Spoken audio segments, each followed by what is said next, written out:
بسم اللہ الرحمن الرحیم۔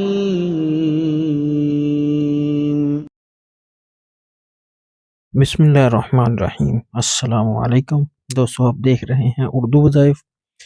تو آج کا جو ہمارا وظیفہ ہے، اگر کسی شخص کو سنائی نہ دیتا ہو یا اونچا سنائی دیتا ہو کہ تھوڑی بہت اس کی سننے کی سماعت ہو، تو میں جو آیت بتانے والا ہوں یہ آیت روزانہ 7 پر پڑھ کر خود دم کریں یا کسی سے دم کروائیں، بچہ ہو یا بڑا ہو، انشاءاللہ تعالی بہر پان سے نجات مل جائے گی۔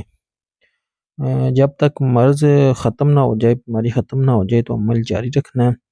آیت آپ کے سامنے ہے، آیت آپ نے یہ والی پڑھنی ہے۔ بسم اللہ الرحمن الرحیم۔ اذا قرئ القرآن فاستمعوا له وانصتوا لعلکم ترحمون۔ یہ آیت روزانہ 7 دفعہ پڑھ کر دم کرنا ہے۔ آپ کے لیے، آپ کی آسانی کے لیے ایک ایک لفظ پڑھ کے میں نے سنا دیا ہے۔ وظیفہ پسند آئے، ویڈیو پسند آئے تو ویڈیو کو لائک اور شیئر ضرور کر دیں اور چینل کو سبسکرائب کر دیں۔ اللہ حافظ۔